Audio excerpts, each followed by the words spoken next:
Okay. We're definitely recording this time. Are you brewing any tea? I just did brew some tea in the bowl that I made with you.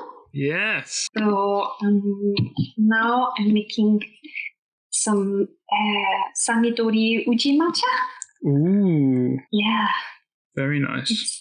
It's from EU, like a tea shop and house in Copenhagen that does exclusively organic teas from Japan. Okay. Very nice. Yeah, it's good. It's really good. If you would be able to tell me what your name is and where you're from, I think that would make a great start. So my name is Kirstine Michaelsen, but I like to go by Kia, and I'm from Denmark, where I currently live in the capital of Copenhagen. A beautiful place, I gotta say. So I was hoping you would be able to share a little bit your connection with tea. What's your connection with tea? Yeah, my interest in tea is in a way still fairly new. I've been drinking tea all my life, but not very good quality tea. My mom would buy a lot of tea, but it would be predominantly green teas, with some sort of aroma added to it. So not super good quality, but I don't know. I always liked drinking it nonetheless. But the more active interest in tea kind of started when I was an exchange student in Japan in 2023.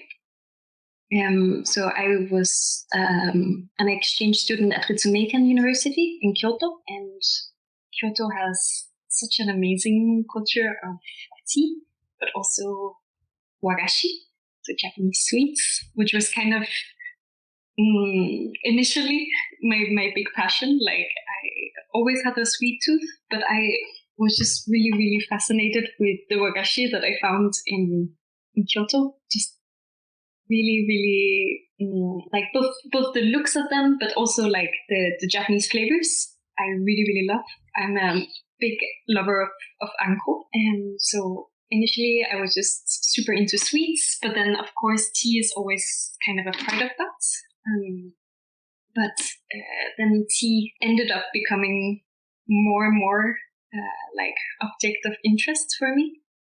So at that time, when I was on exchange, I was kind of far in my education. I was finishing up my bachelor's degree, and I was going to enter my master's.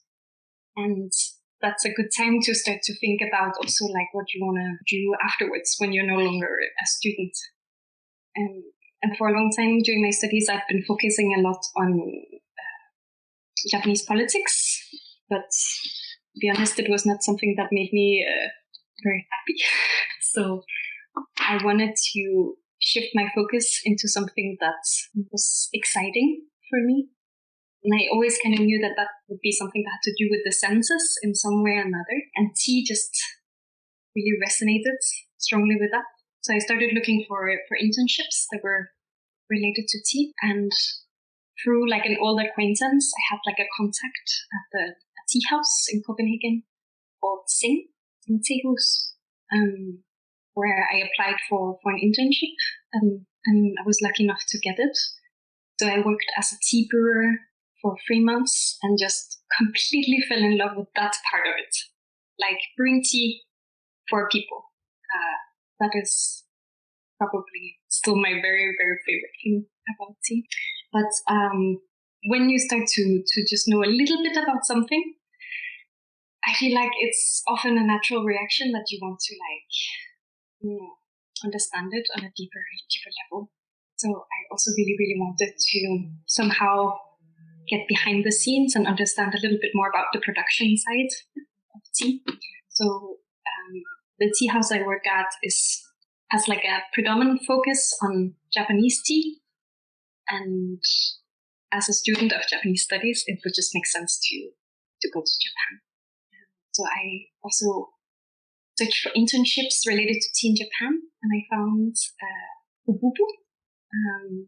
and applied for an internship like as fast as I could, so that I would have 3 months at the tea house in Copenhagen, and then 3 months in Japan, like right after. There was just like some timing that seemed too good to be true.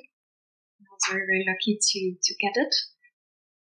And at Ububu, I was just able to learn so much about tea and partake in all of the initial processes, which was so fascinating. And it's just made me, it's like cemented my idea of like wanting to be working with tea in some form or another. But I think, for me, like the focus is probably still like serving tea. It's like where I feel the most at home, I would say. And you're currently at Sing Tea House, correct? So you finished your internship, and then you returned to Copenhagen, and you're now at Sing Tea House. In what position? So when I returned from Japan, I was very lucky to be able to join the staff more permanently. And as it has developed now, I am the shop manager of the tea house that is in Danedalsvej, which is quite central part of Copenhagen. Cool. So you've gone from Japanese studies, like politics, to your passion for sweets and wagashi, through to a connection of that being tea, doing an internship in Copenhagen for a tea house focused on Japanese tea predominantly, to going to Japan for Japanese tea, to the store manager for the same company for Japanese tea as well. That's so cool. So just one thing that popped into my mind when you were mentioning that do you have a favorite wagashi? What is your like go-to wagashi? If you had to pick one, if you could only choose one. Depends on the season. Oh no! So I think for me, like most of the time that I have spent in Japan, like put together, has been in the summertime. So for me, like when I think of Japan, I very much think of summer. And my favorite summer wagashi will probably have to be like warabi mochi, like the softer, like more like originally warabi mochi was made with like bracken starch, but now I think it's much more often like rice starch that you use for it. But like a very, very soft, almost like gelatinous type of mochi that you can have served like either with like kinako, so like roasted soybean powder, or like black sugar syrup, stuff like that. But that is like so delicious. And we don't have anything similar to that in Europe. Like nothing similar. Such a shame. No, it feels very, very much like a Japanese sweet. So very tasty. Very, very tasty. Not that you asked, but I'm going to share anyway. But I recently, like I had one last year, and it kind of knocked my socks off. I was so surprised how delicious this was. And then I had another one last Monday. So this is also seasonal, but it's a kaki wagashi. Mm-hmm. So it looks like a kaki, but it's a beautiful little model of a kaki in wagashi format. And then the outer layer is like, it's also a little bit mochi, so it's not like your normal wagashi. It also has like a mochi texture, and it also is made with real pieces of kaki, like mixed into the mochi outside part, and then it's anko in the center. And it's just but the anko is a white bean. Yeah. And with kaki like parts in as well. So it's just so delicious, but it's only in the autumn time when it's the season for kaki that you can get these. And I've only ever had two in my whole time here in Japan, but they are just heavenly. And I don't think I'd want many. You have to wait for it a bit, Yeah. Do you prefer like white bean uncle over like red bean uncle? I think context dependent. I think in tea ceremony I prefer white bean paste or the smooth red bean paste. Yeah. If it's the chunky variety, I prefer that in a more casual setting. Or what's that New Year's dish? Like that winter dish. Zenzai? One more time? Zenzai? Yes, zenzai. So I had that just at the bottom of fushimi inari at New Year's. So around New Year's, I go and do the little round of fushimi inari, and you can get zenzai at the bottom. And so, like, either on the way up or on the way back, I'll get zenzai, and it's super yummy on a cold day.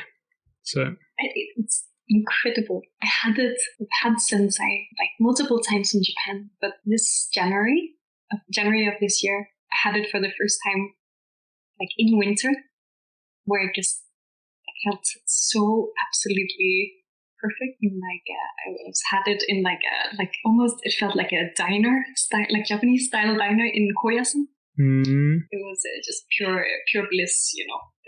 Like the steam coming up and like. Koyasan as well would have been really cold. Was there snow at the time? There was no snow. Wait, actually, it was snowing, but it just like not enough for it to stick. Okay. Just to give the magical feeling. Magical feeling, yeah. Well, thank you. No, I was just when you were introducing your journey with tea, and you mentioned wagashi, I thought, I must know what is Kia's favorite wagashi. Warabi mochi. That's good. But I couldn't make a list, you know. Like, there is a like. I'm sure you have a book, don't you? I saw it when I was in Copenhagen. Yeah. No, I have but I have multiple great wagashi books. I went to like a wagashi exhibition in Kyoto with Pao in the beginning of my internship at Ubobu. A very like informal type of tea ceremony where you could you bought a ticket in advance, and then you were able to choose how many wagashi you wanted, and then when you arrived on the day, you could choose which wagashi you wanted. And I felt kind of embarrassed because you could choose up to 3 pieces of wagashi. So naturally, I chose 3 pieces.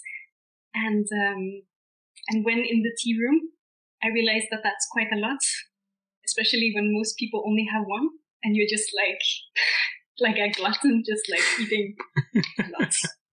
Do you ever, when you're tasting tea, do you ever try, or do you ever think, this would go nice with a particular wagashi? Yes, definitely. Like I think that like Jona wagashi, like a rice flour and bean based wagashi are ideal for like all types of tea. I really feel like Japan has figured it out in that sense. Of course, tea is hojicha. I feel like the roasted, almost like nuttiness of hojicha is just so good with a lot of sweets. Especially like, for example, like I had walnut mochi last time I was in Japan. With hojicha, it's like it feels like the most beautiful pairing. That's lovely. Walnut mochi. Yeah. Dang. I can't remember the one for walnut in Japan. Kurimi or something like that? Kurimi. Kurimi? Okay. Yeah. Delicious. Very tasty. Do you ever wish you had? I don't know. Is there any wagashi makers in Copenhagen? No. No. No. That's sad.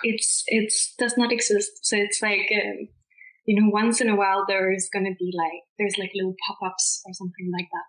Like I know a few Japanese chefs here in Copenhagen that can do wagashi, but don't do it as a regular thing. But once in a while there will be like an event where wagashi will be involved, and I will always be there. You'll know Kia will be there. You're there. There is one next week. Oh, really? I'm excited about. Yes. Yeah. As the store manager of a predominantly Japanese tea house, Will you be getting any wagashi to have at the tea house? Actually, so when I was an intern at the tea house, we had to give me like a project goal as part of my internship. Okay. And my project goal as an intern at Sing was to find a way to incorporate wagashi into the tea house, and I failed. Oh. It's not the best story. Well, we had a wagashi workshop that was a success, but I reached out to Raya, for instance, to kind of explore the opportunities of having yokan at the shop, but it does not seem that now is the time to do it. Of course, there's the problem of wagashi also having very short shelf life. Usually, yokan is kind of an exception for that, but wagashi is also about having fresh things, right? So that makes it incredibly tricky. And while I think yokan is very delicious, we didn't have so much success presenting it to Danish guests at the tea house. So I feel like you kind of have to start somewhere else, maybe, with wagashi. I'm not sure. Or if you should just be very, very stubborn and just insist that people should love yokan. I don't know. Well, yokan is a sugary, I don't know, it's not really gelatinous, is it? It's how would you describe yokan?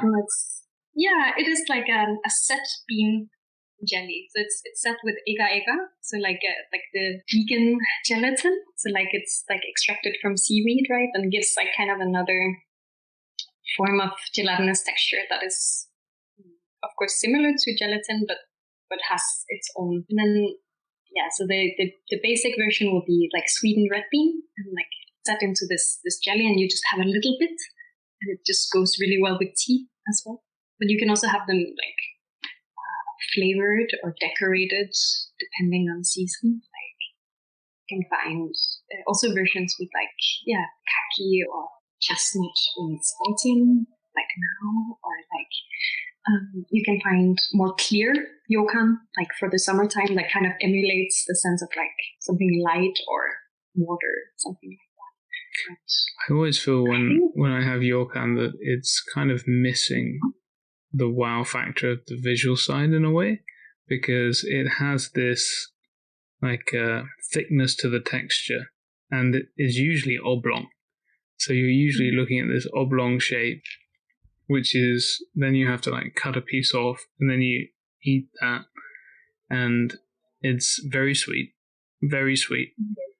And so it never it's never exactly my cup of tea. I never don't enjoy it. It's always quite enjoyable when I have it, but it's not my favorite sweet to have with tea, if that's not too rude to say. It's totally okay to say. But it is, just a tiny bit. I think at my first week of Obubu, I had some really good yokan that Matsu-san brought. And he cut up and served everybody at the office. And that was a matcha yokan. And, it was also the same shape, but it was just kind of small. And then he cut the pieces very, very thin. So you just had a few pieces with tea, and that just felt quite ideal. But I also really understand that it's not for everybody. I think a lot of people struggle also with the texture. That slight jellied consistency is not for everyone. I think that's fair. The first time I had daifuku as well, which is mochi, pounded rice that's quite squishy on the outside, and then red bean paste with usually something else, maybe steamed chestnut or a strawberry or a piece of tangerine or something inside. The first time I had one of those, I had to eat one and then kind of think about it before I knew whether I enjoyed it or not, because there's so many textures and flavors going on there that I've never had before, because this is a very Japanese sweet, and I wasn't sure whether I liked it or not. But then eventually it's become one of my favorite of all Japanese sweets, having this kind of this daifuku, and the texture is something that I enjoy not only in Japanese sweets but other foods as well now. So, but it was very unusual at the beginning. Can I ask you how you feel with a lot of other quote unquote Japanese textures? Like in Japan, there is a lot of foods that are kind of slimy as well, like the use of okra or natto and stuff like that. How are you with those kind of things? Texture-wise, no problem. So I've already, okra I've had before I came to Japan. I didn't really know it was a Japanese thing. I had it in curries and whatever else, and that was fine. Natto is a fermented bean, a soybean, and that I don't mind the texture, but it's the flavor for me, which is not my favorite thing. So I can eat it maybe once a year when I suddenly have a feeling, I fancy natto. But apart from that, it's not something I particularly enjoy. But there are other ones there's a mushroom, which is very gold in color. And I forget the name of it off the top of my head. But this has, under the caps, it has, you can see the gelatinous material. And when you cook it, it becomes incredibly slimy. And that also delicious. So I don't have a problem with the texture, but for natto it's just the flavor. Are there any of those that you particularly enjoy, or you're not a fan? Or that I'm just asking because that's something that I struggle with a little bit. Okay. But I want to overcome. But you don't have to do it. There's plenty of people in Japan who don't like it as well. For sure, you don't have to. But I can also kind of, see the appeal in certain contexts. Like I've had a cold soba dish in Yamagata in the summertime, where with a cold soba soup and then with lots of mountain vegetables and also very thinly cut okra that creates a really slimy texture to the whole soup base that is cold, making it I think the point is that it feels more hydrating when it's gelatinous, or it kind of serves a purpose in that context. And then it's a little bit more agreeable. I just like the idea of being able to eat everything. So when there's something I don't like, I kind of want to push through it a bit until I've gotten used to it. Oh, fair enough. I mean, if that's you go for it. If that's what you want to do, I mean, no problem with that. I think tororo is always one that when the first time I had it, I had no idea what I had ordered, and it arrived on the side of a rice dish. And tororo is just a potato that's raw that has been grated, and it's a particularly slimy potato. And so when you have it as tororo, it's just this white slimy mixture in a bowl, which does not look particularly appetizing. But if you mix that in with your rice, very delicious. So just, things like that. It's you don't find it so many other places, but if you just give it a go and combine it with other things, then it's also pretty good. Yeah. So right, let's get back to tea for a second. What is your favorite tea? Where do you drink it, and who are you with? I think that my favorite tea will be my favorite overall tea, depending no matter context, will be hojicha. Good hojicha just kind of fits all occasions, in my opinion. So I've had a lot of really, when you said where are you and who are you with, I just think a lot about being under a kotatsu in Obubu House with the people of Obubu House, other people appreciating tea, but hojicha is so incredibly fast to brew, and it's not fussy in any way, and it's just comforting and really nice. I think that's, for me, is the epitome of what good tea is. It's just comforting, easy to share with lots of people. I think that's a lovely answer. And I think the hojicha is underrepresented, so I'm sure the people who love hojicha will be very happy about that. I am a proud representative of the hojicha supporting community. Excellent. They will be appreciative of that. Do you have a particular favorite hojicha, or is there something you look for in hojicha? I like. Well, I've had a lot of hojicha made with hojicha, but to be honest, it's no longer my favorite. But it's hard for me to say exactly what I'm looking for in a good hojicha. But I know when I taste it, I know when I think it's a good hojicha, and I think there's such big difference between hojichas. Do you have any examples of particular ones you've enjoyed? But the thing is, Obubu's basic roast hojicha, I love. I think it's just a perfect. I think it's a perfect tea. But I've had so many good hojichas also bought at Wasukacha Cafe. And there's one in particular that I wanted to buy from Japan the last time I was there. It's Miwako's from Obubu's favorite as well. So I can't remember the name, but she will for sure know.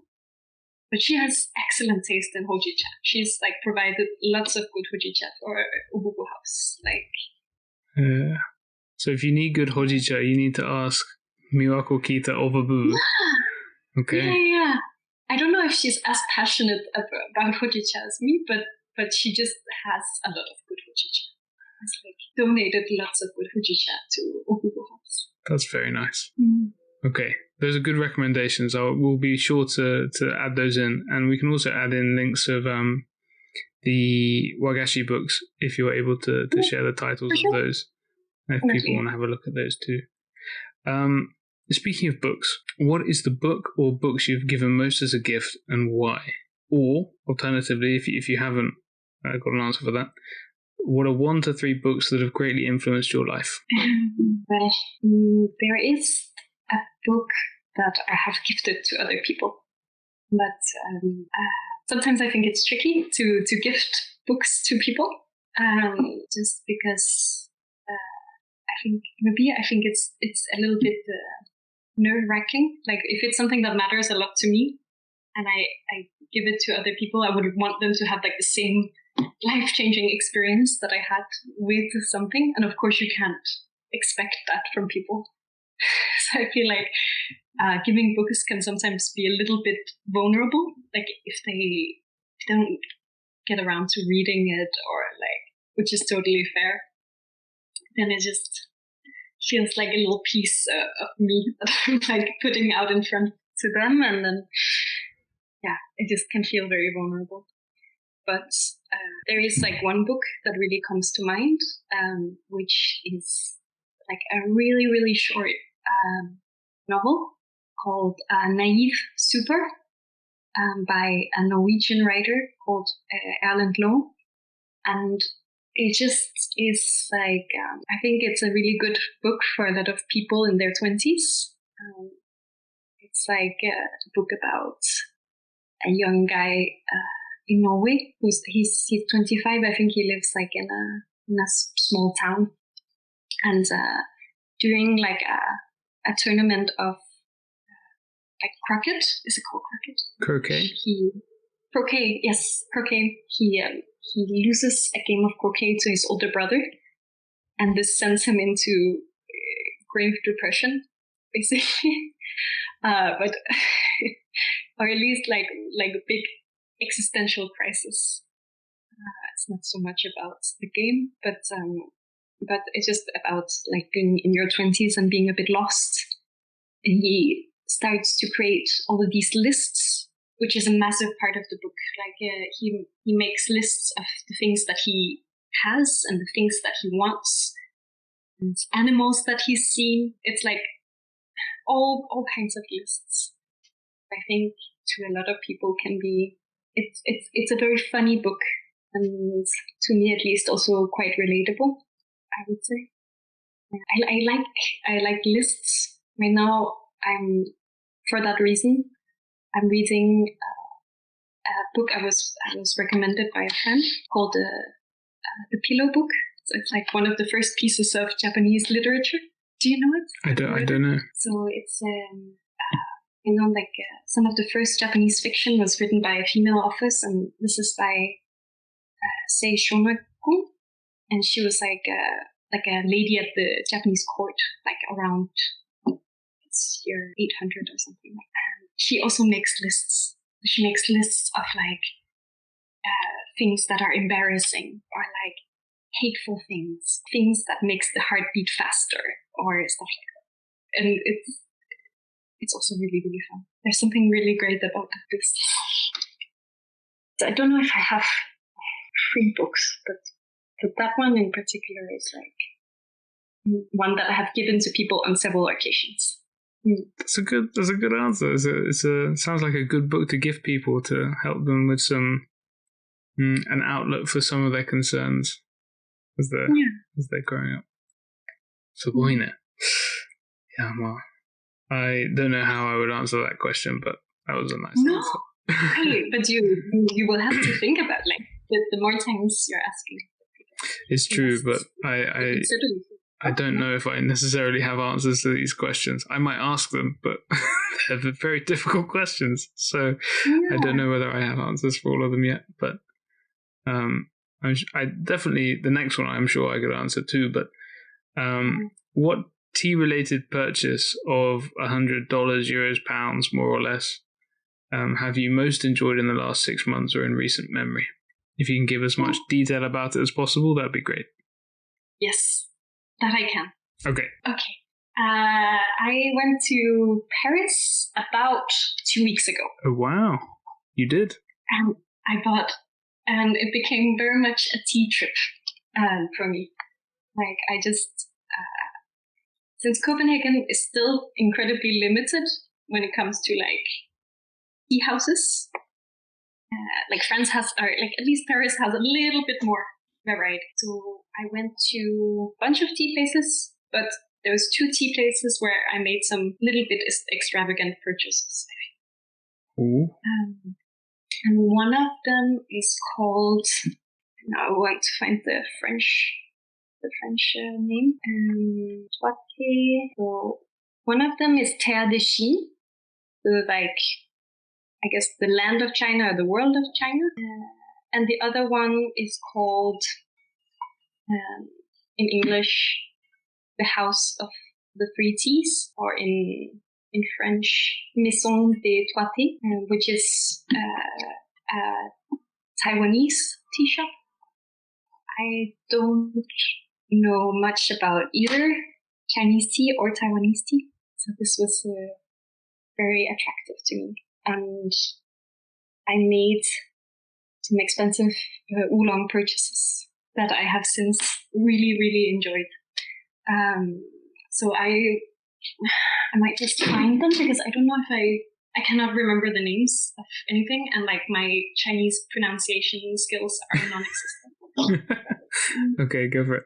So, it's like a greenish Taiwanese oolong. Wow. That smells like as a specific flower. Okay, go for it. That it really, really smells like. And I don't often have those like very specific associations with like aromas, but this one I really feel like is, it's lilacs. It smells like lilac. Oh, wow. It smells like lilac. So nice. So and nice. that's a natural aroma. It's not like perfumed or anything, is it? Oh, no. Yeah. No, it's just tea is wonderful, isn't it? It's so, it makes no sense to me. I don't understand it. Then at Terre de Chine, I bought some, this was less extravagant, but I bought some Tauren Mao Feng. Okay. Yeah. And then I also, from the same place, I bought Longjing. Mm-hmm. And then from the Taiwanese place, I bought another oolong. Mm-hmm. We were a little bit extravagant. Like, oh, yeah? It was, I guess, so what was the is it around 100 euros? So okay, So these two together were €87. Wow. Okay. So nice teas, huh? Very, very nice teas. But if you can enjoy them, and judging on the size of the bags, and I think the Taiwanese one is probably rolled, if I'm not mistaken. There's quite a lot of tea there. So you're going to be able to enjoy that and dip into it over the course of years. You don't have to drink it all super quickly. So but I'm so curious. Can I throw that question back at you? Because I'm really curious. Have you got anything tea related in the last 6 months? That was a little bit more extravagant? Yeah. I mean, working in tea, I'm always interested in different teaware and different teas, and always I go to different tea events. So there's always lots of opportunity for me to buy tea stuff. So it's more a case of holding myself back, because I can always excuse it with, it's for work. I need to look into this. So it's very easy for me to give myself a pass for lots of different things. So actually, I probably buy a couple of teapots a year now. I've had to scale that back because the cupboard's starting to fill up. So there's a teapot I'm actually using now, which I bought earlier this year, which is my current favorite teapot by my current favorite potter, which I will show you. Oh, yeah. So I don't know if I've shown you this before. But no, I have not seen that. So the lid is very smooth, and the body of the teapot has this crackle skin. There's a particular name for it. It's a special technique that when they're pulling the pot on the wheel, they don't use the outside finger digit to support the clay. And if you do that, it kind of maintains the consistency of the clay throughout. Instead, what they do is they just use the thumb on the inside and just pull it up with the thumb on the inside, which means it splits and breaks into those cracks form on the outside of the teapot. And it's not very deep cracks, they're just kind of pressure fissures. And that then dries in the kiln like that, and if the teapot doesn't make it, the teapot doesn't make it.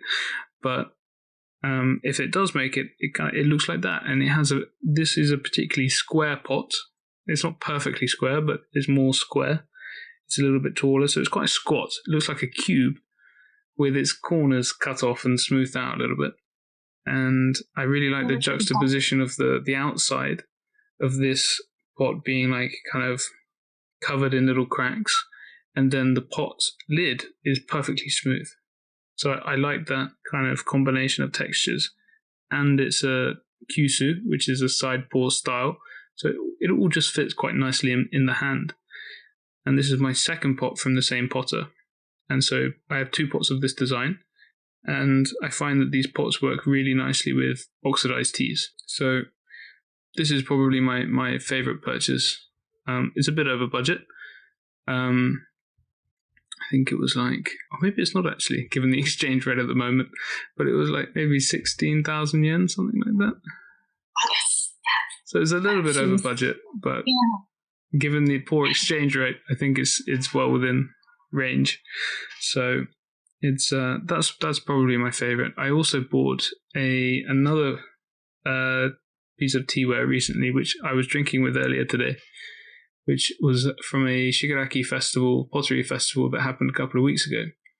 And it is a tea matcha bowl, a matcha one, which I have not seen like this before, where it's got a glaze on the inside, so it doesn't affect the flavour of the tea. So it's a nice white, blue, like a teal, very light teal glaze on the inside. And then the outside glaze has been mixed with powdered silver, so it looks like it's metal on the outside because it has it's not perfectly shiny. It's like a matte silver on the outside, and so the effect of it when you're drinking from it is quite funny because it looks like kind of space age, but and when you're drinking from it, it's very nice to drink from because it's kind of glazed and it has quite a sharp lip to it. I like sharp edges on the lips, so you have a clean drinking experience. Just personally feeling. However, I didn't really think about it before I bought it, but silver is an excellent conductor of heat. So when you're holding the bowl, if you're using very hot water, the entire bowl becomes scalding hot. So it's not the most ideal piece of teaware, but I feel like it's a nice winter style tea bowl. Yeah, okay. But one I would love to see at some point. Yeah, of course. I mean, maybe at the end of the call I can go and grab it and I'll show you. But it's but again, like I wouldn't. Maybe that's just because I'm a bit thick sometimes and don't think things through. But I wouldn't have known that unless I physically tried it. I just bought it and thought, oh, that looks great. Oh, silver? Oh, that's really interesting. I've not seen a bowl like that before. Like, I'd love to try it. And it really wasn't the most expensive bowl. There's a lot more expensive bowls. It was 7,000 yen. So I thought, okay, that's a reasonable price for a tea bowl with a unique design I've not seen before. It's all handmade. The potter has come up with this glaze. He spent the time producing this teaware. So I feel that's a reasonable price. And so but I didn't think about the heat I didn't think about physics. You got to think about physics when you're buying teaware. This is what I keep saying to myself. So, but yeah, silly decision.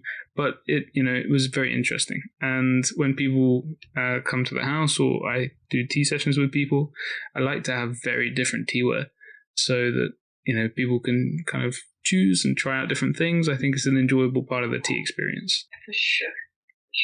That's or you could choose for them. Like, oh, this is like very much a you bowl.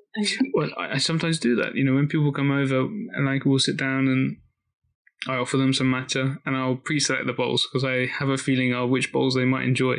And you get, as a host, you get quite a lot of pleasure out of selecting the bowls for the guests that you're welcoming, knowing that they might enjoy this particular combination of teaware or sweets, or it's part of the enjoyment from the host side. Yeah, but I know that. So like at the tea house where I work, there is like a C-shaped bar that people can sit at and have their tea, and on the back, like, so the tea brewer will be standing in the middle so that it's like you're kind of on display. But on the back wall, there is like shelves with matcha one. And I also really enjoy that when people are ordering matcha, that they can get to choose, like they can choose the bowl that somehow speaks to them. And then I like building a little tray around that, like not like matchy, but like almost the opposites. But like then if we serve the matcha with like a little like glass of cold brew tea or like a little snack or something like that, it's such a massive part of the enjoyment for me to like put those things together. Like it's just such an important part of the experience. I think it's another example of how no matter what part of the process you play in the in the industry of tea, there's always a lot of enjoyment to find. Oh yeah. So no matter where you are in the from cultivation through to the consumer side and drinking the tea, like whatever part of the supply chain you play, there's a lot of enjoyment there. Whether even if you're wholesalers where you feel, that there's just a bunch of paperwork maybe and you're just transporting tea from place A to place B, you still have to do the tasting. You still have to think about the flavors, think about the changes year to year, taste and record the differences you're tasting from the different areas. Like you can still, that in itself is fascinating. So, and will always be like since it is like an agricultural product, it will always like be forced to adapt to nature and the changing of the seasons. So like what is available will always be constricted by those like factors or elements as well, which is, I don't know, I think those constrictions are quite good and it keeps it interesting. Not that you, like, of course you can have tea at all times of year, but it still is connected to like the cycle of nature, which I don't know, it's such a pleasant thing. I think a lot of the time these kind of constrictions, whether they're ones self-imposed or environment imposed, create a lot of innovation and creativity. We mentioned at a different time, not during this conversation, but during a previous one, about the role that an electric chagama plays, and yes, it's much more simple to have another water boiling device, which is electric. So why do we have an electric chagama, which is an old iron pot, then heated below by a hot metal coil?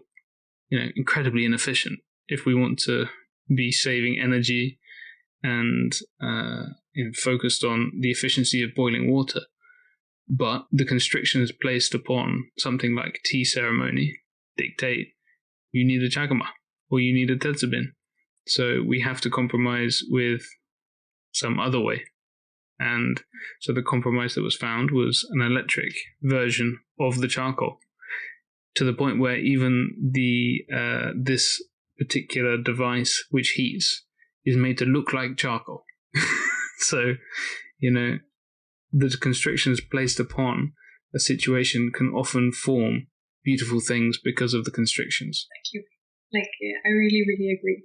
I think you managed to sum up the essence of that. Right. Yeah.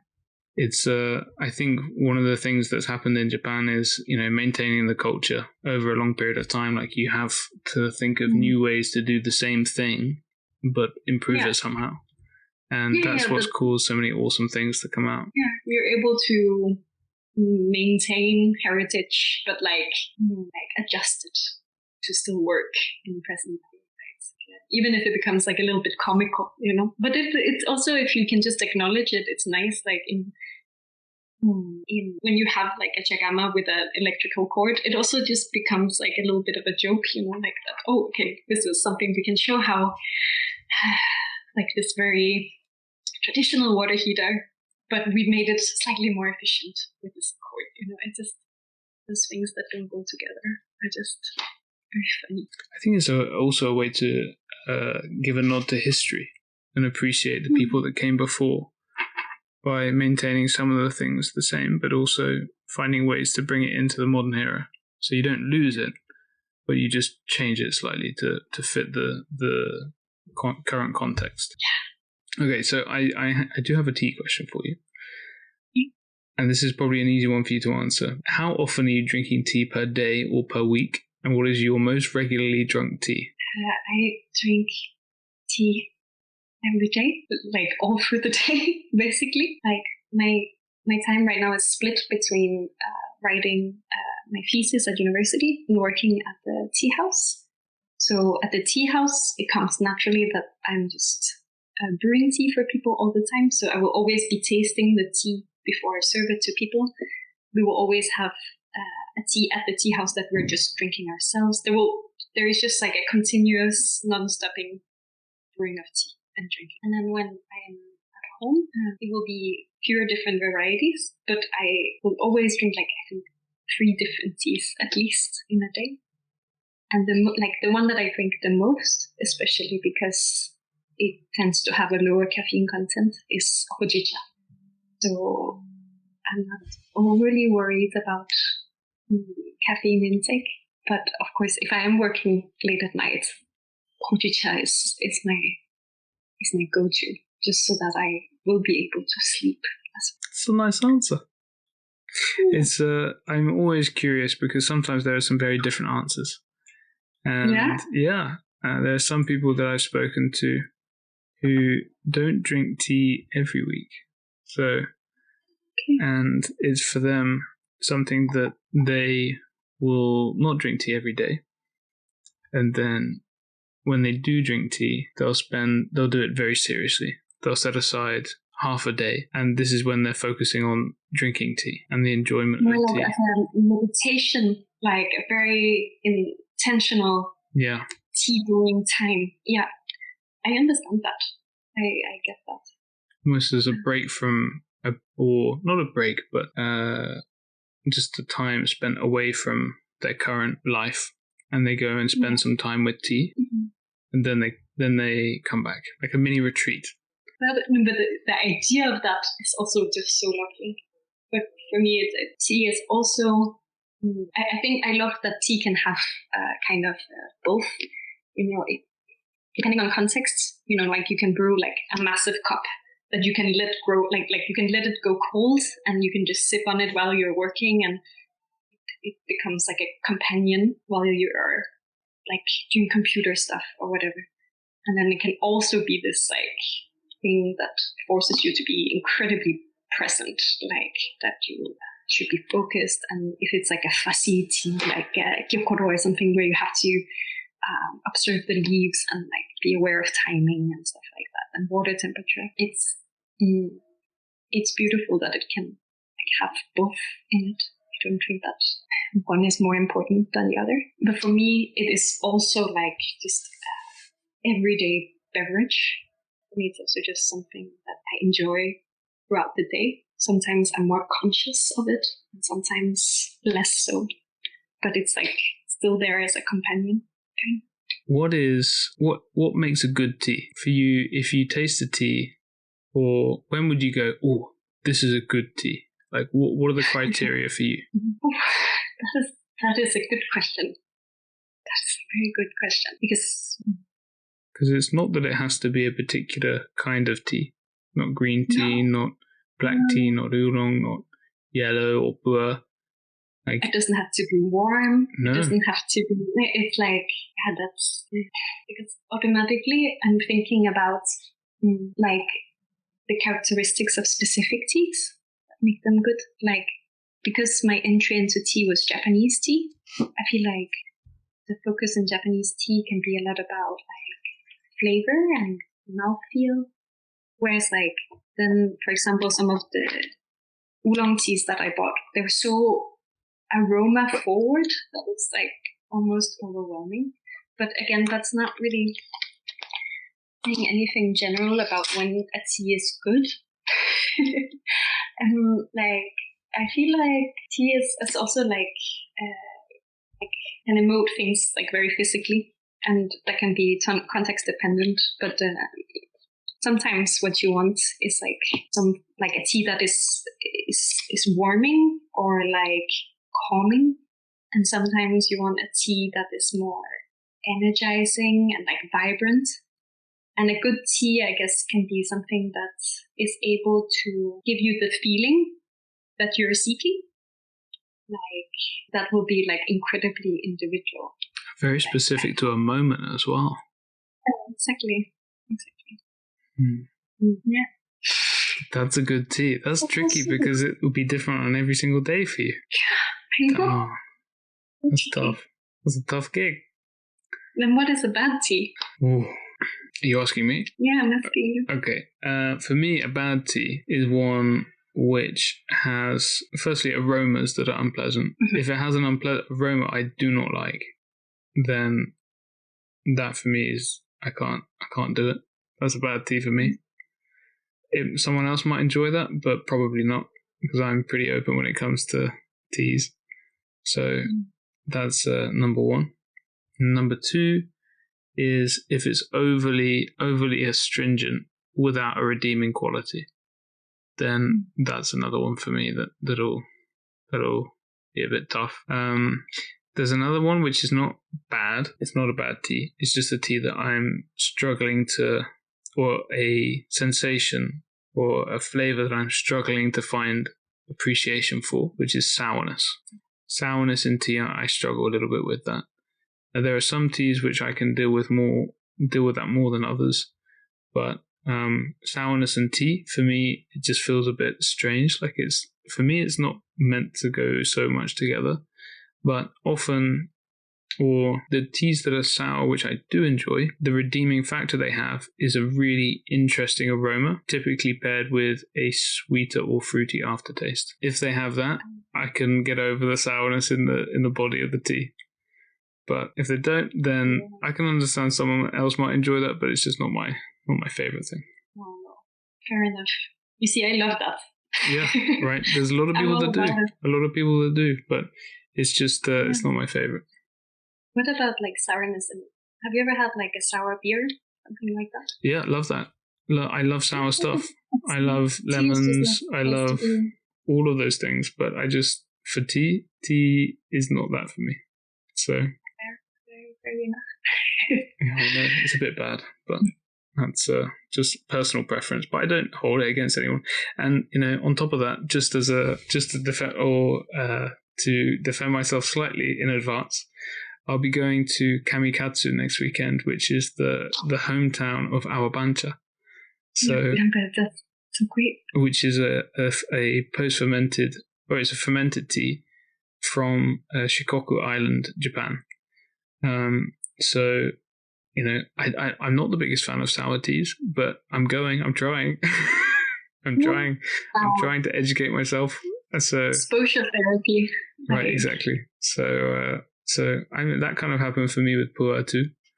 I didn't go with the intention to China searching for pu'er. I went with the intention of black tea, but I discovered a newfound love for pu'er while I was there. So sometimes this you get greater appreciation by traveling to the places and seeing the processing and learning what goes on into the production of this particular product wherever you are, and that gives you a greater appreciation when you're drinking the tea. So I can see that happening here with our bancha as well. Just one sour flavor tea, which maybe I can get on board with, but I'll keep you updated on that. Okay, I'm very excited. I will look forward to that. I kind of feel like that with shupur.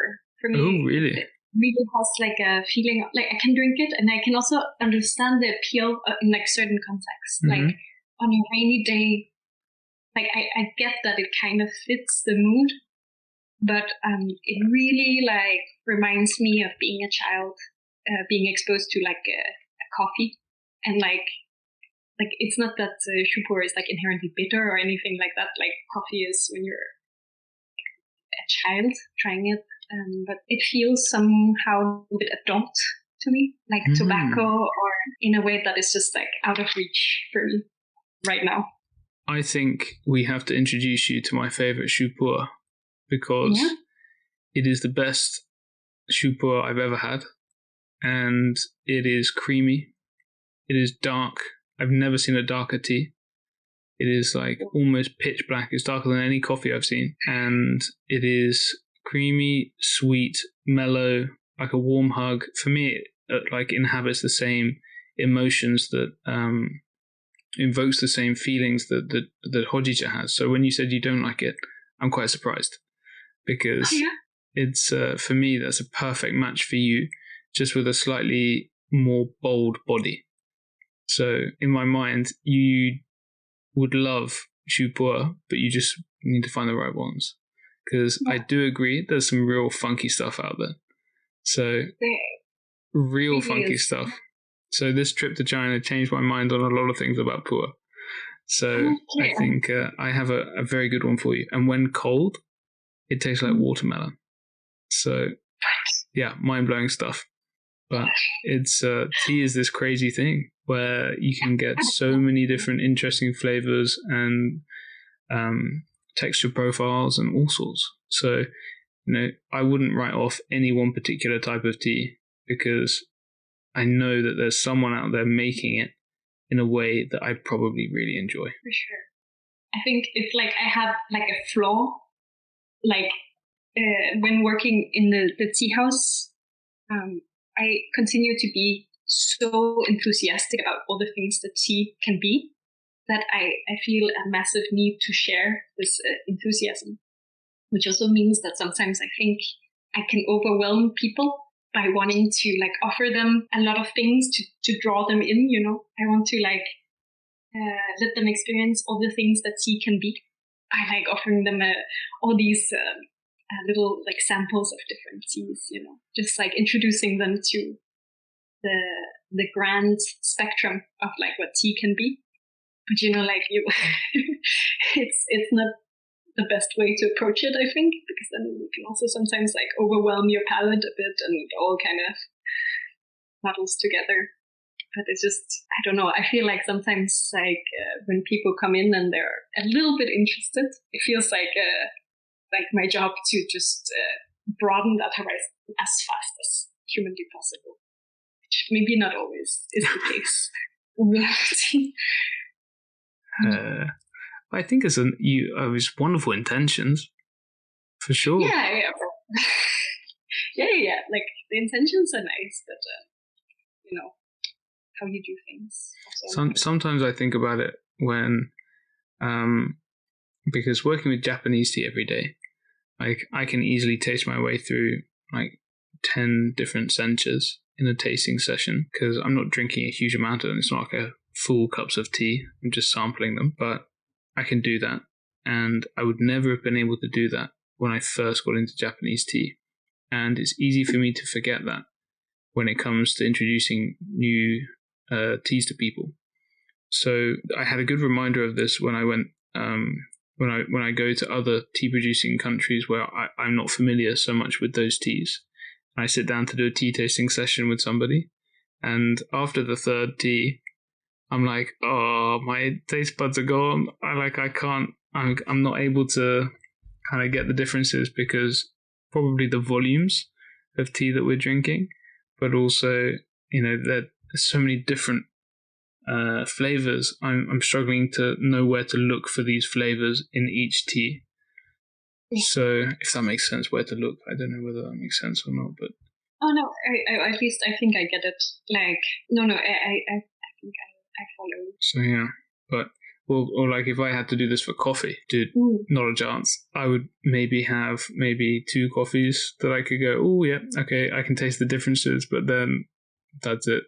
Like it'd be a struggle. Okay. He also hits in a different way, right? So yeah. Right. I'm very much tea focused, but coffee's not against coffee. Oh no. Love a good coffee. So, what is an unusual habit or strange thing that you enjoy?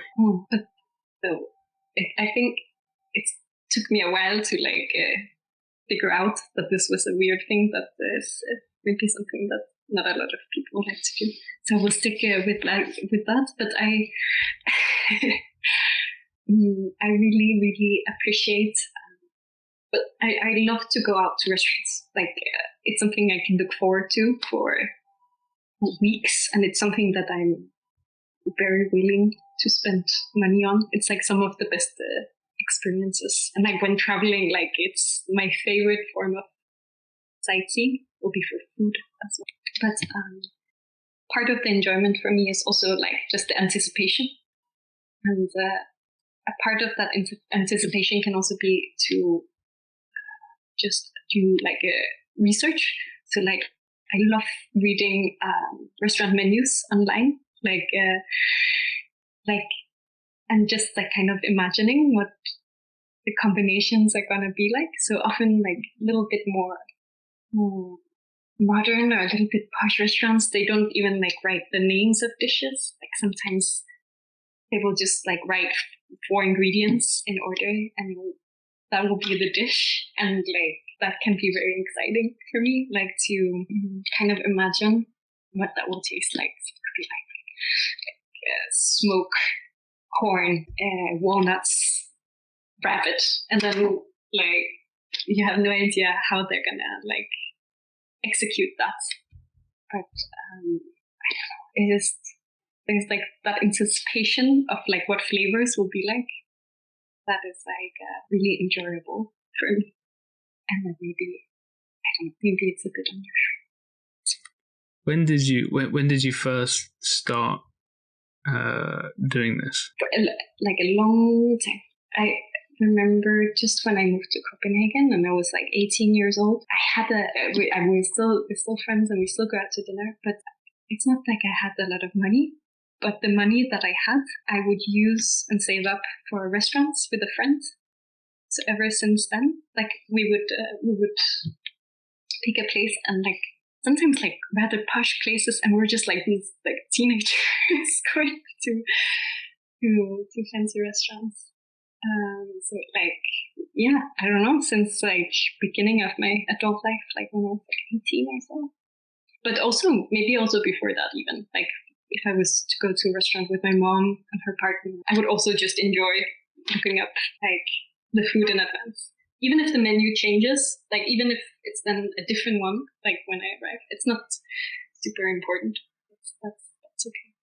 But That's cool. Do you and this have you found this translating as you've moved into the tea industry? Like, do you find yourself going to tea shops or cafes and doing the same thing for those places as well? Sure, definitely. But sometimes it can be a bit more tricky. So, like maybe if it's like a specific tea type or something that I haven't tried before, I don't know. It can be hard for me. Like like I don't get the same. It's hard for me to imagine it in the same way. But for example, in Kyoto, there is a place called Garden Lab. That is like a tea place that also serve tea-based cocktails. And like reading about those is the exact same kind of enjoyment. Like the ingredients there are always super fun, like very entertaining. Very nice guy behind the bar as well. There's a few guys that work there that are very cool. I think what's his K-san. He is one of the guys. That's just across from like a coffee place that lives like in perfect synergy. Perfect harmony. Harmony. Okay, not synergy. Yeah. Oh, well, synergy is what I think. But there's K-san is one of the guys that runs it, and also there's an Irish guy that does the cocktails. I'm sure. Have you met him before? I forget his name. No, I don't think so. So he designed the cocktail list. I'm not sure whether he's still there, but when they were just opening, I went there with Haruka, who was sourcing a lot of their teas, and I forget his name. But there's an Irish guy behind the who was like putting together the cocktail list and designing their tea cocktails behind the bar. It was very cool, very very cool. Speaking of tea and drinks, actually, over the summertime, I was able to taste Fortnum & Mason's sparkling tea, which is like a champagne, but made with tea. And it is wonderful. Yeah, that's so good. It is delicious. 0 alcohol and very tasty. And I would happily drink that over champagne. But it's very good. So Fortnum & Mason sparkling tea. If you can get some, I strongly recommend to try with some friends, and it's very nice. That sounds super good. Have you ever... so, like, what kind of tea are they using? I've got to be honest, I'm not sure. But no? It's... I don't know. That's we're for those who are just for those listening, we are doing this call online, so we have the blessing of the internet, and I can search things at the same time. Hold on, it's a very clacky keyboard. I'm sorry. 0% alcohol, Darjeeling. Okay. So I mean, it makes sense given the history of the UK. And it's £20 a bottle, so it's not the cheapest. But also, if you're comparing it to champagne, I mean, definitely not the most expensive. So, a bargain. So sparkling tea, a certified organic blend inspired by 8 of our famous and rare brews, contains 0% alcohol with complex flavors and layers. Notes of tropical fruits on the nose precede a palette of lemongrass, watermint, and Darjeeling, leading to drier tannins and a long-tasting hint of jasmine on the finish. It's wonderful.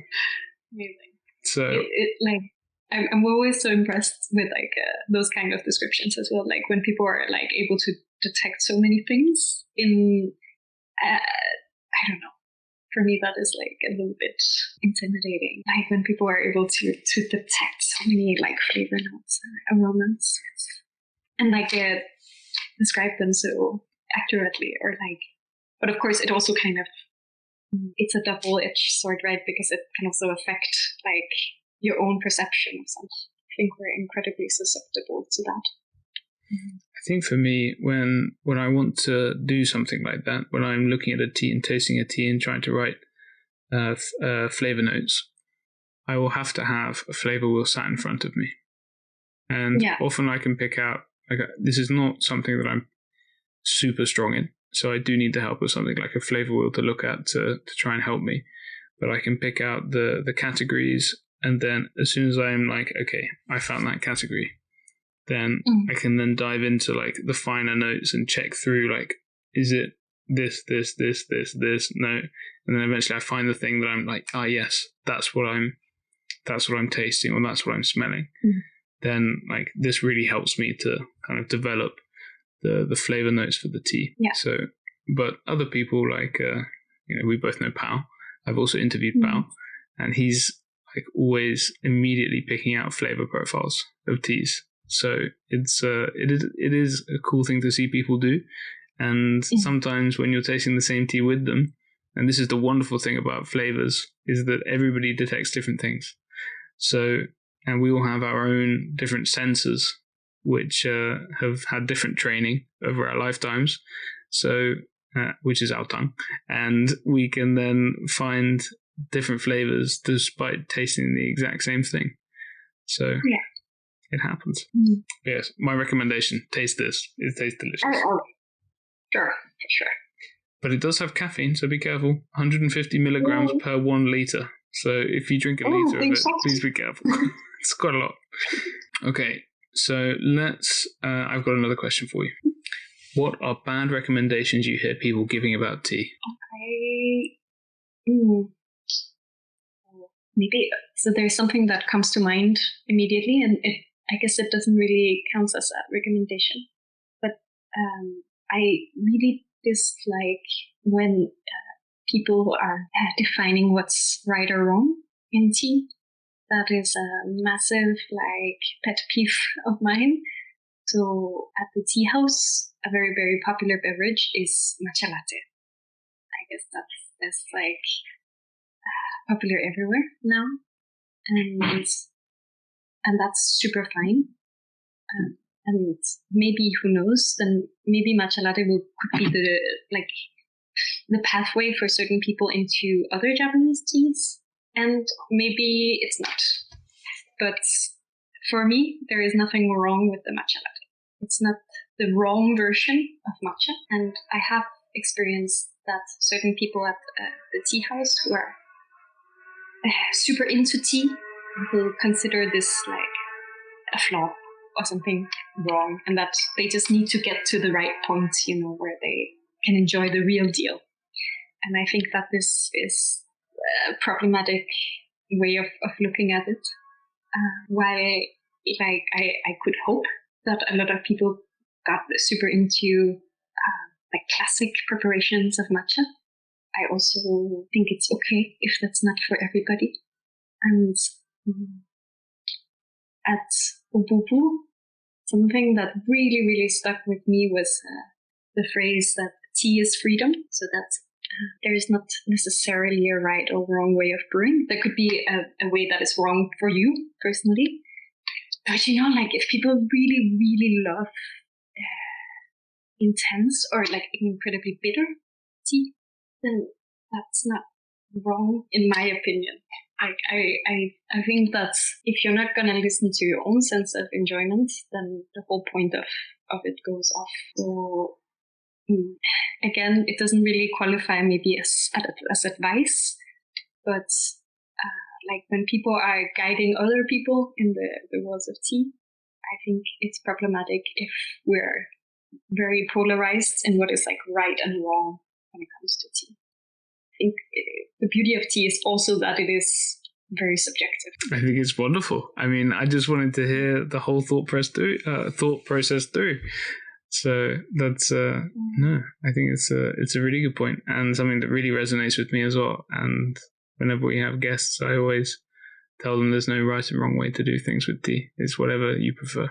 So sometimes, and I can look back on my own time and think, yes, I was a bit of a tea snob and saying there's definitely right and wrong ways to do things.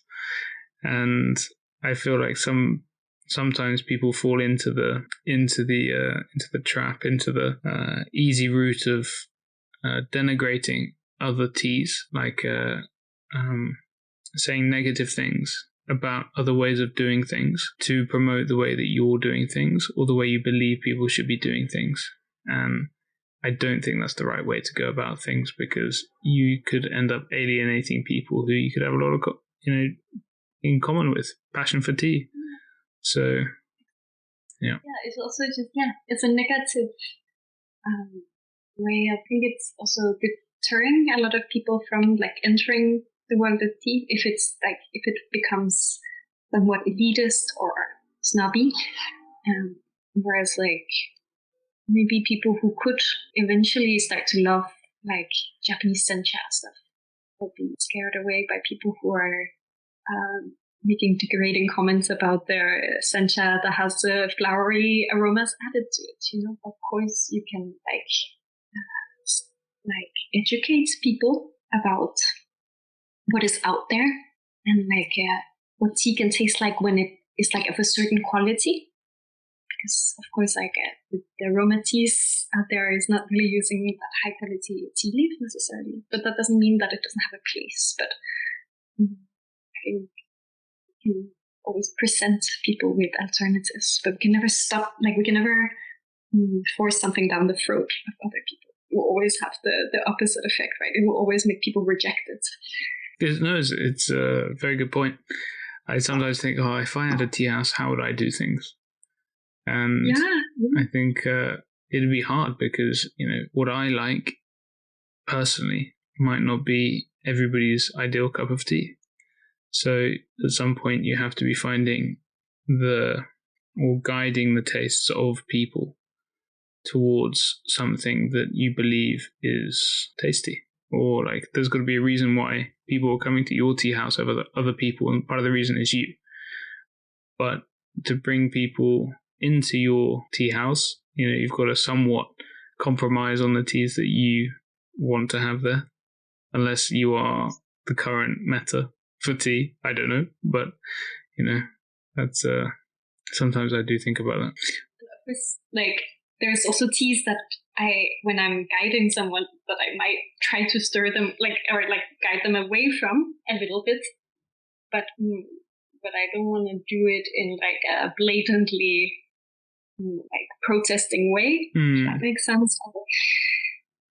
If they are quite sure about what they want, then I also always think that should be available. But sometimes when you're in the world of tea, I think you can also forget that it can also be a little bit hard to learn about it if you're starting from scratch. So, if you're just presenting people with sencha and how to brew it, but also doing it in a gentle way so that it's that you can get into it without having a lot of gear or without needing a water thermometer and but slowly helping in that direction, then people can always determine themselves how geeky they want to get about it. Because if the interest is blossoming, then of course people will figure out all of these things by themselves. But I feel the first initial step of getting people to care a little bit more, that's super important. And what have you found works best for that when you're introducing new people to tea? What do you do to foster this in the inspiration in them? I think it depends so much on the person. So it will always be dependent on what sparks their interest and what they're already a little bit what are they curious about, and then kind of act upon that. Maybe also ask them about the previous things that they've tried. I think, for instance, a product like hojicha is always also a good way into green tea. That can be quite easy to brew, and that can be a bit mild and maybe not as necessarily super punchy umami forward. Can be a way of introducing a specific genre of tea. But again, it depends so much on the person. But I also just always love to brew something for people. Depending on if I have time, I will always provide people with samples of stuff. we have a menu, of course, and people can buy a serving of tea, but I think I have a slightly, I don't know, rogue habit of just like brewing tea for people without having them pay, but just so that they taste something and hopefully that spark something in them that will make them want to come back or make them want to buy tea. But like, I just want to introduce people to options, like present them with what could be available to them.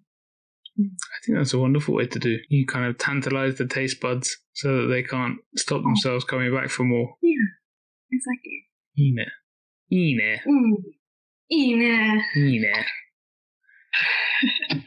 So if you get past that point and somebody's starting to really enjoy tea, what would you recommend for an education in tea? What books or courses or experiences would you recommend? I am still very much I feel like there's still so much that I don't know, and the things that I know will mainly be about Japanese tea.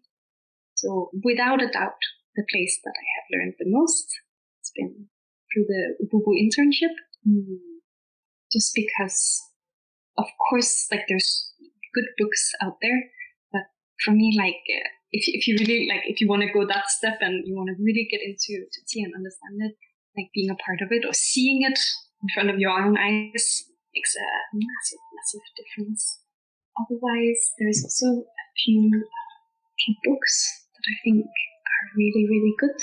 Also, I'm sorry for sirens and cars if you can hear them. I don't know if you can hear any sirens and cars in the background, but a little bit. I'm sorry. This is Kyoto City, so this is unfortunately the evening times are a little bit like this. So,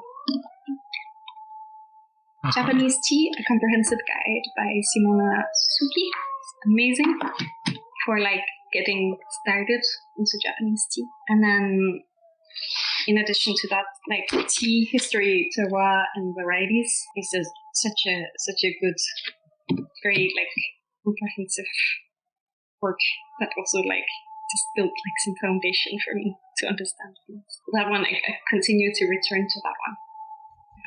I have the second edition of that, and I read that cover to cover after my time, before my time in India and Nepal, and it's kind of falling apart at the seams now. But it's a really good book.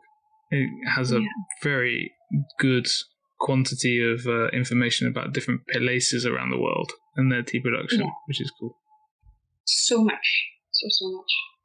But then I also like it might be like the most obvious like thing, and it's not the source, but I think that brewing for yourself is like such a way of learning. Like you can go to a lot of places and of course like have people brew tea for you, but like I think like diving into brewing for yourself without fear of like failure, super good. Like experimenting with different teaware and tea types and like brewing methods. Like again, not striving to find like the perfect one, but like just like familiarizing oneself with like how tea is behaving and reacting. Like, is one of the most beneficial ways of learning about tea. It's been for me. Quite like it's like a type of remote tourism where you sit down and perhaps you have a book or you are reading information about where the tea is from and the culture of the area whilst drinking the tea for the first time. Oh, yeah. And you're able to have a like sensory experience of that place whilst gaining information about that. I quite enjoyed that. That's good fun. Yeah. That is really, really nice. Yeah. I like the idea of that. Okay, so now we've got a little bit of a difficult question for you. What are some problems you see in the tea industry right now? And if you could change one thing, what would that be? So the thing is, like,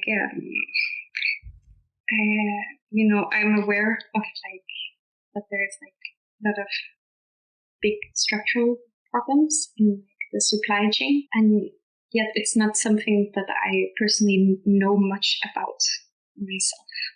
So maybe if it's okay with you, I would like to answer the question like from a don't know, like a standpoint of where I am, like in the industry, yeah. because like what I think about like in my everyday life as problems, they're not the biggest problems in the tea industry like as a whole, but like something that I experience in Copenhagen, again, it's like very, very specific, but like working in a tea house and like kind of striving or aiming at spreading out tea culture and the habit of drinking tea for Danish people. What I see a lot is that people don't know how to brew tea, and that makes them like leads them to think that they don't like tea, which I think is a big problem. So like education about how brewing affects flavor, I think is a big thing that is kind of stopping a lot of people from being potential tea lovers. And again, I'm super aware that this is like a very specific problem, like in where I am in the industry and like in the context of the tea house. But finding a way to let people know that that certain teas demand lower temperatures to not grow very bitter, and that green tea does not that green tea is not necessarily bitter. This like misconception is a very big problem, I feel like, in order for like tea drinking to spread. So again, this might not at all be the biggest problem, but it's a problem that I'm using a lot of capacity to think about, like how we spread this information in an effective way. I agree. I mean, it's easier in Japan, easier when you're doing a tea tour, because you have a captive audience who are there to listen to what you have to say. But when you're selling tea from a cafe perspective, like a lot of the time people will come in, buy the tea and leave, and then maybe they're not super happy with the results they have at home, because you have no control over how they've brewed the tea. So boiling water, 5 minutes, they came back and they were like, what is this? This is not very tasty. You know, just have an it's idea understandable of like, from our side, because we know that that's going to equal quite a bitter, strong tea. So and if you don't like bitter, strong tea, that's not the way to brew. So it's difficult. But I was thinking about it as you were saying, maybe how we package tea. We should look at having a massive, just in red letters across the top, read me, just to catch people's attention, and then underneath have clear brewing instructions. Might be a big help. So yeah, exactly. Especially because this is the case also at the tea house where I work, but you can also kind of divide tea brewing into like a Western style of tea brewing and a more Asia-oriented style of tea brewing, which is in itself incredibly diverse. But like in the West, I feel like we tend to use quite big teapots, and we steep our tea for quite a long time. And then a lot of people are not even aware that you could repurpose the leaves, that certain teas you could brew multiple times if you want. So we're not very economical with our tea, and we're not necessarily brewing it in a way that is what we would think tastes the best, but we're still like a young tea culture in Copenhagen and Denmark. So like how to take it to the next step is really tricky and really interesting. I cannot tell you how many times people come in, look at like a Hario teapot that we sell, it can maybe hold 450 milliliter, and people ask like, oh, so is that for one cup? And like how I go into like a rant of like, well, that depends on the size of your cup, and like the thing is like that there's still so many long-lived like myths about how tea brewing is working, and that there is like a set norm that people come in with from the get-go, and like kind of breaking that down a little bit. So tricky, I think. I wonder if there's like a space for creating a product which is like a halfway house for people who are more familiar with like large teapot Western style brewing, but you want to introduce them to a different way of brewing with a different ratio where you have more leaf to less water. And I wonder whether there's, you've just posed the question that people have, where is this Hario teapot 450 milliliters for 1 cup? And questions like that are very difficult to answer. So, in that, I know the kind of teapot you're talking about, and sometimes the problem that I have when brewing with this type of teapot is when you want to lift out the mesh filter to stop the brewing. Where do I put this? So I wonder if there's a side thing that comes along with the teapot, so you can sit in the mesh, just so you can say to people, well, actually, you can just stop the brewing, and then just you have a pitcher of tea that you can pour to your heart's content as much as you want. But I don't know whether maybe there's like a conversion product, so we can convert people from Western style brewing to other styles of brewing if they want. Exactly. I really like the tea company Eastern Leaves. We also get some tea from them, and they have 2 different brewing instructions on the back of their teas, which I think is really, really nice. So yeah, exactly. And I get that should be like a really simple solution. But first of all, it can be a bit tricky getting that guide completely right, and still allowing people some freedom. But secondly, also like getting people to maybe want to take the jump into buying like a different style of teapot. Like it's still something that I'm thinking about a lot. Maybe it's because I'm really into tea.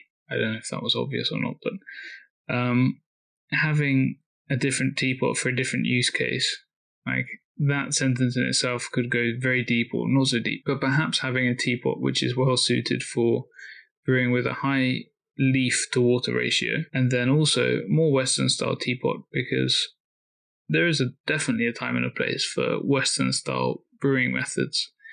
Like when you're at work and you just want to have a cup of tea whilst you're working as well. If I'm at home, I would definitely throw some white tea leaves into a teapot. There's a large teapot, and I would just pour hot water in, wait for a bit until I forget, and then remember again, pour the tea out, pour more hot water in, let it keep steeping, and it would just go on like that all day. So, those kind of situations, you don't use a lot of leaf, use a small amount of leaf, but you use all throughout the day. And that's just a different way to experience the tea. So there is time and place for things, but if we want people to brew to get the absolute best flavor profile from a Japanese sencha, then it's a bit tricky given like a Western style teaware. So yeah, that's a tricky one. Yeah. Also, if people are just curious, like you don't want to necessarily send them out of the shop with a very expensive kyusu or something like that, because they're still curious, in the curious stage. You don't want people to invest a lot of money, but you still want them to brew something nice so that they might for sure get more and more into it. Yeah. So maybe not the biggest problem, but just something that is a problem for me. Well, I think it's a problem for everyone in a way, from the whole supply chain, because educating consumers is really important, because if the consumer is not enjoying the product, without the consumer, the farmers can't exist with the production of the delicious tea that they want to make. So it's really important. It's a very important thing. It's like so vital also in of course now matcha is getting more and more popular and we're selling a lot of matcha, but like making people understand why it is a very expensive product is also a part of this line of education that I think is like incredibly vital. So like there is cheap matcha to find, but how do we get consumers to understand that there is a point to buying something that is more expensive? Like that's oftentimes quality is accompanied with a higher price tag. And that is also something that I'm thinking about a lot. But It's tricky. Understanding supply chain, I guess, is also part of that. Right. Food for thought. Food for thought. Well, I guess this ties into probably what will be our last question. If you could have a giant billboard anywhere with anything on it, metaphorically speaking, getting a message out to millions or billions of people, what would it say and why? It can be a few words or a paragraph. It can be someone else's quote or something that you think of or often or you live your life by.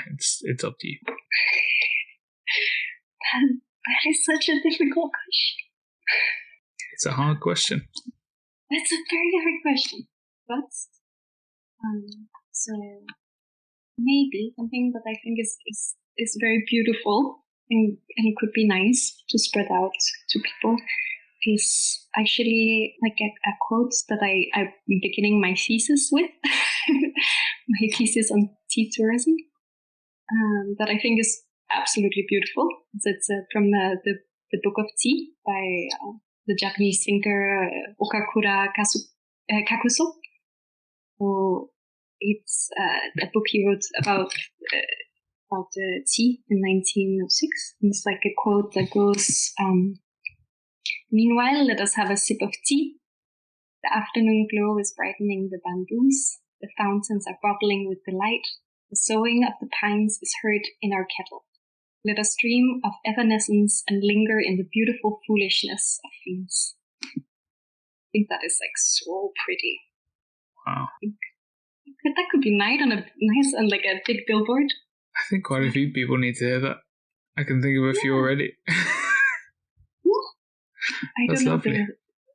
The beautiful foolishness of things is such a good thing. That's very nice. So, wrapping up, are there any questions or anything else you would like to add or anything you would like to share for people to read? You know, this will become a blog. We'll probably publish the audio too. But is there anything else you would like to add for people listening?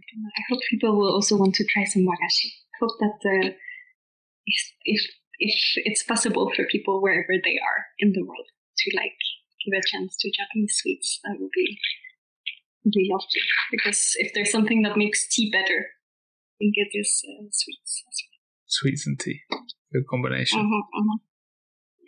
For sure. All right. Well, thank you so much, Kia. It's been wonderful to have this chat again, and this is really fun. For sure. It was really, really enjoyable. Thank you so much.